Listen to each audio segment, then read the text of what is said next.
Judul daripada khotbah saya yaitu orang kaya yang bodoh.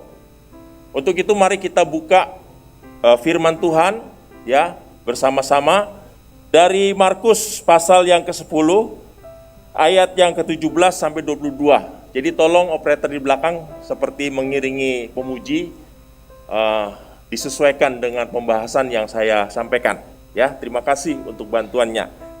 Mari kita baca saudara, bagian firman Tuhan ini bergantian, karena saya ingin supaya kita interaktif ya, saudara tidak pasif, kita sama-sama. Untuk yang pria, membantu saya membaca ayat yang ganjil, dan yang wanita membaca ayat yang genap, lalu pada ayat yang terakhir, ayat 22, kita baca bersama-sama. Ya, bisa menggunakan HP sucinya, ya, atau bisa lihat langsung. Ya, mari, yang pria membaca ayat sama-sama dengan saya mulai ayat yang ganjil ayat 17. 1, 2, ya. Pada waktu Yesus berangkat untuk memutuskan perjalanannya, datanglah seorang berlari-lari mendapatkan dia, dan sambil bertelut di hadapannya, ia bertanya, "Guru yang baik, apa yang harus kuperbuat untuk memperoleh hidup yang kekal?"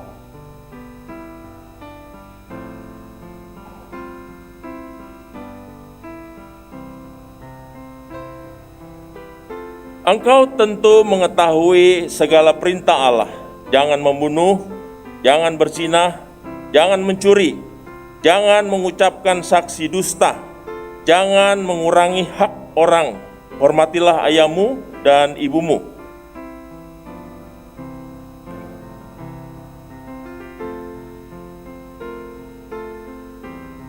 Tetapi Yesus memandang dia dan menaruh kasih kepadanya, lalu berkata kepadanya, "Hanya satu lagi kekurangan, pulanglah dan jualah apa yang kau miliki dan berikanlah itu kepada orang-orang miskin, maka engkau akan beroleh harta di sorga. Kemudian datanglah kemari." Sama-sama ayat 22, mendengar perkataan itu, ia menjadi kecewa, lalu pergi dengan sedih sebab banyak harta.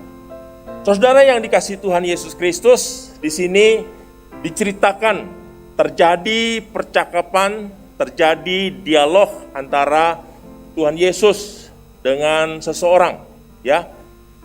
Mari kita lihat siapa orang yang datang kepada Tuhan Yesus. Tolong dibantu ya PowerPoint-nya. Orang yang datang kepada Tuhan Yesus, kalau kita melihat ya dari kitab Injil sinopsis, artinya Injil sinopsis, Injil yang harmonis, Matius, Markus, Lukas, ya, Yohanes. Jadi kalau kita membaca satu kitab Injil, kalau kita bisa mengetahui ayat paralelnya, yaitu Injil sinopsis, itu akan memperkaya kita. Yang pertama, saudara, di dalam Matius pasal yang 19, ayat 16 dan 22 dikatakan bahwa orang yang datang kepada Tuhan Yesus ini dikatakan dia orang yang muda, orang yang masih muda tetapi kaya. Ya, orang yang masih muda tetapi kaya, luar biasa, ya. Siapa di sini yang mau menjadi orang kaya? Semua senyum-senyum, pasti semua mau jadi orang kaya. Enggak salah, saudara. Walaupun judul saya itu sepertinya mengecam orang kaya, kaya tidak salah. Kaya itu pilihan. Nah, yang datang kepada Tuhan Yesus ini orang yang kaya, benar-benar kaya. Artinya banyak harta, tetapi dia masih muda. Dan dia datang kepada Tuhan Yesus, ya, orang ini. Lalu yang kedua, di dalam Lukas pasal yang ke-18 ayat 18 dikatakan bahwa orang ini adalah seorang pemimpin. Seorang pemimpin Yahudi. Artinya statusnya dia sungguh terhormat, bukan orang sembarangan, ya. Kalau sekarang kita ya itu memanggil anggota DPR yaitu anggota dewan yang terhormat. Artinya memang pemuda ini tidak hanya kaya, tapi statusnya sebagai seorang pemimpin. Untuk menjadi seorang pemimpin di kalangan orang Yahudi itu tidak asal-asalan, saudara-saudara, tetapi diseleksi, ya, diseleksi mengenai pendidikannya, diseleksi mengenai latar belakangnya, diseleksi juga tentang kemampuannya. Jadi kalau dia mendapat status dikatakan bahwa dia seorang pemimpin, itu artinya dia orang yang benar-benar punya potensi yang luar biasa. Dan yang ketiga, di Markus pasal yang ke-10 ayat 20 yang kita baca, itu dikatakan bahwa mereka ini adalah seorang yang saleh. Wah, kalau yang wanita-wanita di sini yang masih jomblo, ini laki-laki ideal, ya, laki-laki yang didambakan. Punya status jabatan terhormat sebagai seorang pemimpin, dan dia orang yang saleh. Siapa yang tidak mau? Pasti saya yakin semua mau, ya.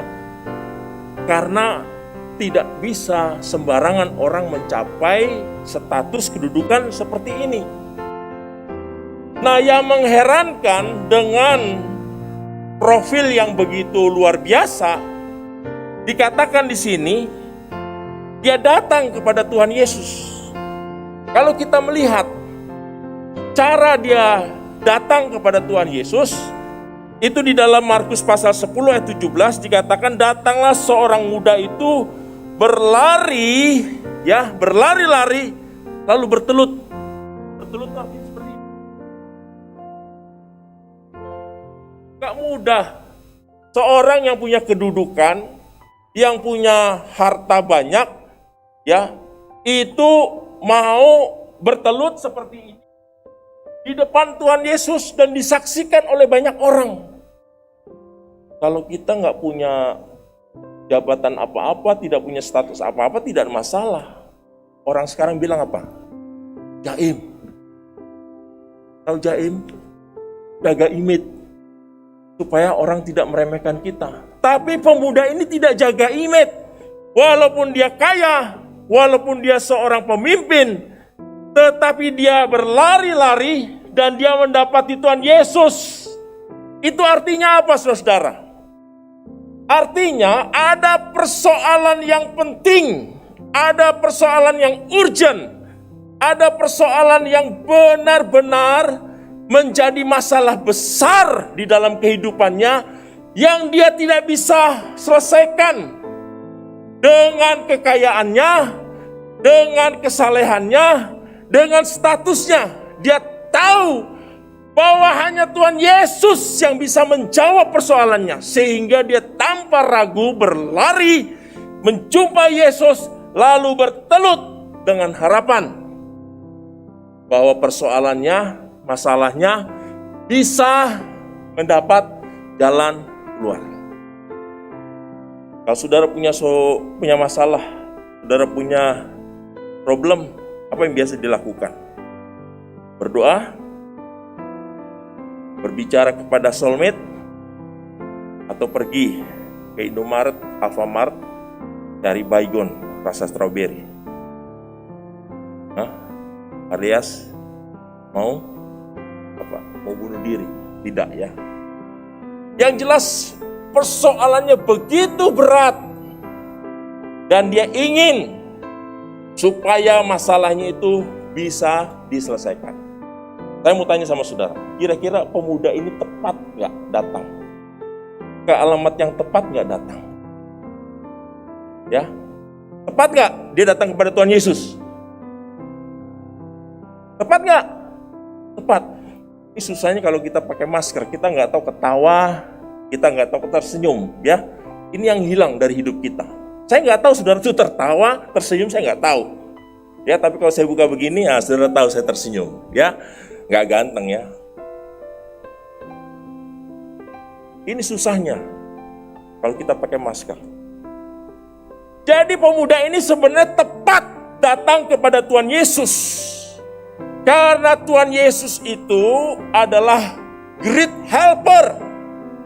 Ya, penolong, penasihat yang ajaib. Tetapi masalahnya, apakah pemuda ini setelah dia datang kepada Tuhan Yesus, apakah masalahnya bisa selesai atau tidak? Bisa selesai atau tidak? Mari kita lihat ayat yang ke-22. Mari kita lihat ayat 22. Dikatakan apa ayat 22 di sini? Kita baca bersama-sama, coba ayat 22 supaya jelas ya firman Tuhan. Dikatakan apa ayat 22? 1, 2, 3. Mendengar perkataan itu, ya pemuda itu menjadi kecewa lalu pergi dengan sedih sebab banyak hartanya. Artinya dia mengharapkan bahwa Tuhan Yesus itu bisa memberikan solusi, Tuhan Yesus bisa memberikan pemecahan atas masalah dalam kehidupannya, tapi faktanya dikatakan dia kecewa. Dia kecewa berat. Dia meninggalkan Tuhan Yesus. Artinya persoalan ini selesai tidak? Selesai tidak, saudara-saudara? Saudara datang nih ke ibadah jam 6, punya persoalan. Wah, nanti saya mau ketemu sama diaken, saya mau ketemu sama Pak Pendeta, mau didoakan. Ya, dulu kita di sini seringkali pakai formulir yang kuning, ya. Kalau yang lama tuh tahu, tulis pokok doanya. Lalu kita bawa ke depan, kita doakan. Dengan harapan Tuhan akan tolong selesaikan masalah. Ada yang dijawab oleh Tuhan, ada yang tidak dijawab oleh Tuhan. Yang tidak dijawab, ada yang bisa menerima, ada yang kecewa, tidak mau ke gereja. Nah, saudara-saudara, pemuda ini tidak menemukan solusinya.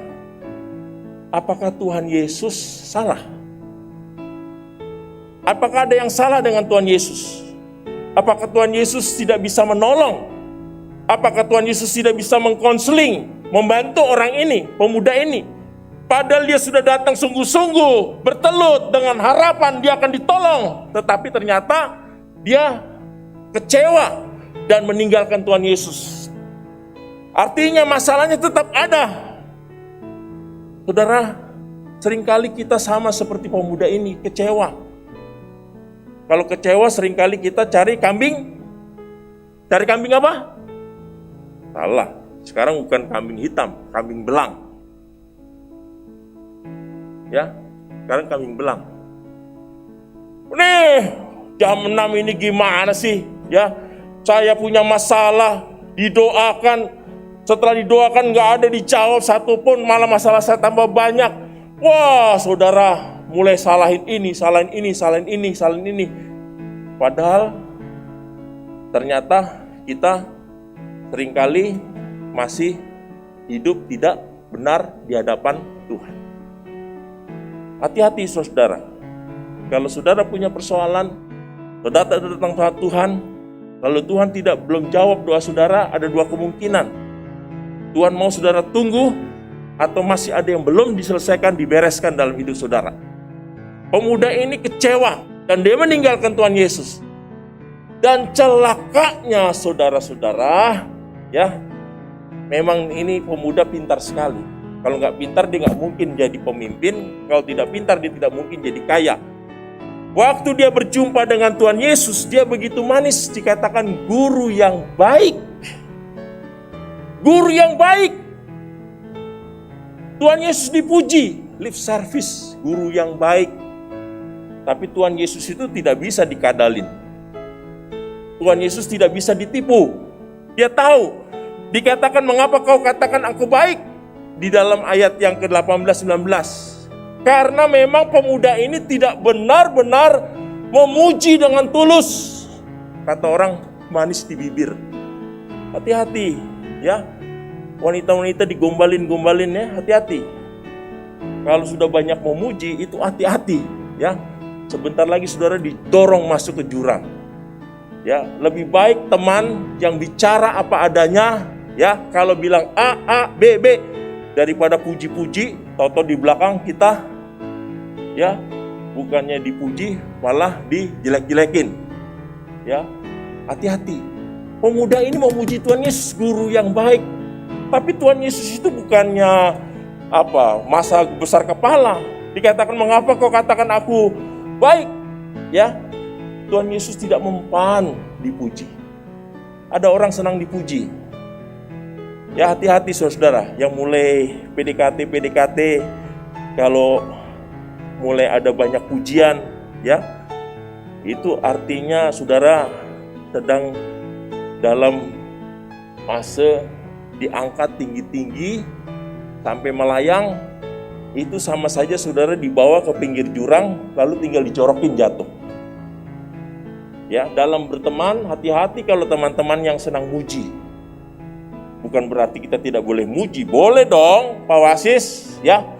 Kita mengapresiasi, tapi kalau sudah kebanyakan muji, waspadalah. Nah, pemuda ini Tuhan Yesus tahu. Nah, apa yang menyebabkan pemuda ini tidak bisa mendapatkan solusi dan jalan keluar atas masalah yang dihadapinya? Kenapa pemuda ini tidak bisa mendapatkan solusi padahal sudah bertemu langsung dengan Tuhan Yesus? Tidak ada lagi kuasa yang melebihi yang dimiliki Tuhan Yesus yang sanggup menolong, tetapi pemuda ini tidak bisa. Kenapa? Kesalahan bukan pada Tuhan Yesus, tapi kesalahan kepada pemuda ini. Karena pemuda ini, saudara, ya, kalau kita perhatikan di dalam ayat yang ke-22, kenapa dia kecewa? Dikatakan di sini, saudara, saya ulangi, ya, dikatakan di dalam ayat 22, mendengar perkataan itu, pemuda itu menjadi kecewa, lalu pergi dengan sedih, sebab banyak hartanya. Sebab banyak hartanya. Kenapa? Karena Tuhan menyuruh supaya menjual hartanya dan bagi-bagi ke panti asuhan, bagi-bagi ke yayasan sosial. Pemuda ini berat. Artinya saudara, pemuda ini dia benar-benar terikat dengan harta kekayaannya. Hati-hati saudara. Apa yang mengikat saudara? Mungkin saudara tidak punya harta, tapi diikat dengan yang lain, ya. Diikat dengan HP saudara, sampai tidak bisa lepas HP. Mau buang air saja bawa HP, sampai orang di rumah ngamuk-ngamuk. Karena biasanya orang normal cuma 5 menit, ini bisa setengah jam. Tahu-tahu saudara main game di toilet, ya. Hati-hati. HP ini bisa mendatangkan berkat, tetapi juga bisa mendatangkan kutuk. Mendatangkan berkat kalau saudara gunakan HP ini secara proporsional untuk kemajuan, mengupgrade. Saudara misalnya senang dengan bahasa Korea, saudara sampai antri di McDonald, ya, beli paket. Ada yang berani bayar 3 juta. Ya, itu karena cintanya sama Korea. Gak salah saudara, belajar bahasa Korea dari HP. Bagus. Tetapi celaka kalau ini disalahgunakan bukan untuk belajar, mengupgrade diri, tetapi untuk mencari hal-hal yang tidak benar, ya, yang membuat akhirnya saudara jauh dari Tuhan. Hati-hati, ya, saudara terikat. Saudara, ada satu cerita. Di Kalimantan itu ada satu kota yang dipisah. Ada orang Kalimantan di sini? Ada? Coba angkat tangan. Banyak orang Nias ya. Ini cerita bukan di Nias. Ini cerita di Pontianak. Ya. Ada 2 kota yang dipisah oleh sungai, yaitu kota Ponti dan Siantan. Nah, kota Pontianak ini sangat maju, banyak tempat-tempat hiburan. Tetapi untuk tempat cari uang itu di Siantan. Nah, ada pemuda-pemuda yang sudah dari hari Senin kerja keras, ya, kerja berdagang sampai larut malam, itu hari Sabtu pengen cari refreshing dong, ya. Akhirnya karena di Siantan tidak ada, dia pergi ke Ponti, menyeberang sungai Kapuas.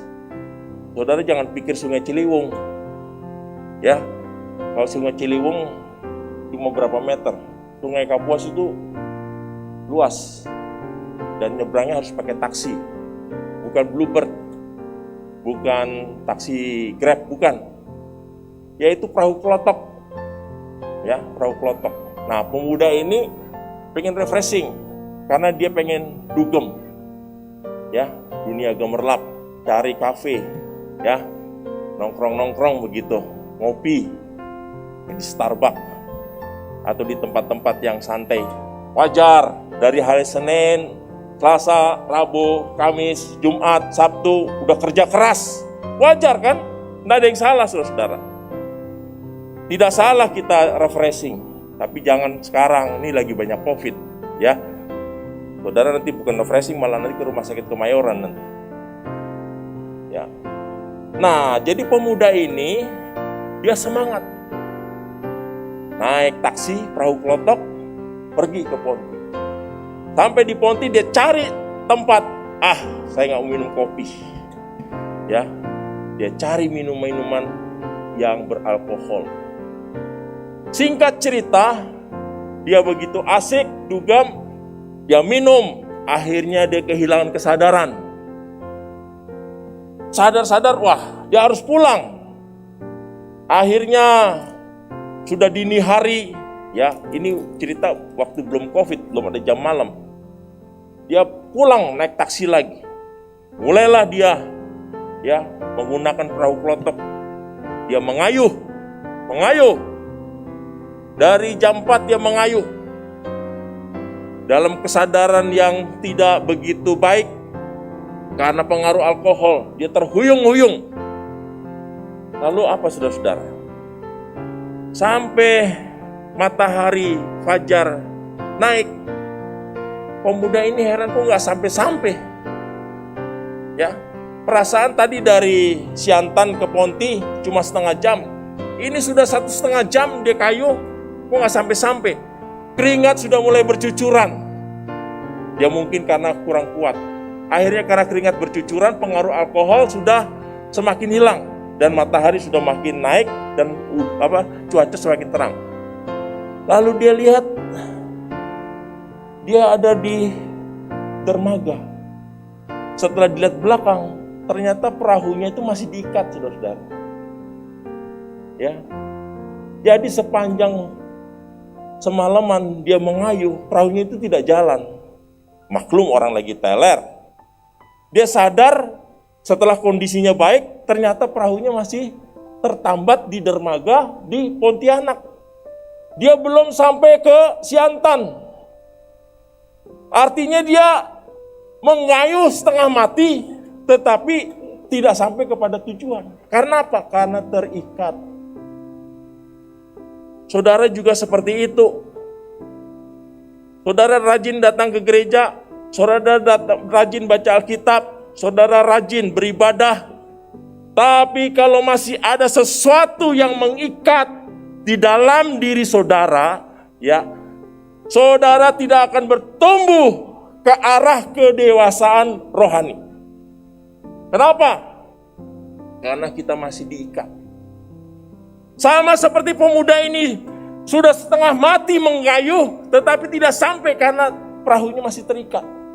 Orang kaya ini udah datang kepada Tuhan Yesus, dia coba merendahkan diri, tetapi tetap tidak mendapatkan solusi dan jalan keluar, karena dia terikat dengan hartanya, sehingga nasihat apapun yang diberikan kepadanya tidak akan berarti karena dia masih menyimpan hal-hal yang mengikat dirinya. Apa yang masih mengikat saudara saat ini? Seks, pornografi, atau apa? Saya tidak tahu. Yang tahu saudara dengan Tuhan. Tetapi selama saudara terikat dengan hal-hal tertentu, walaupun saudara rajin ke gereja, walaupun saudara rajin beribadah, Tetapi kalau itu belum dilepaskan, belum dibebaskan, saudara akan berjalan di tempat. Sama seperti pemuda yang mencoba mengayuh tetapi tidak maju-maju. Kalau ditanya bagaimana kamu sudah ikut Tuhan Yesus, ya, ke gereja ke jam 6 sore, yang pendetanya itu Pak Jimmy, itu yang diakennya tuh, ya, hebat-hebat. Wah, begini saja, ya. Kenapa? Karena kita masih terikat. Hati-hati. Untuk itu kita harus, ya, melakukan upaya supaya kita dilepaskan. Nah, saudara-saudara, orang muda ini, dia sudah tepat datang kepada Tuhan Yesus. Apa pertanyaannya? Kalau saudara baca di dalam percakapan awal, apa yang ditanyakan oleh pemuda itu? Dikatakan, ya, oleh pemuda itu, saudara, di dalam ayat yang ke-17, apa dikatakan di sini?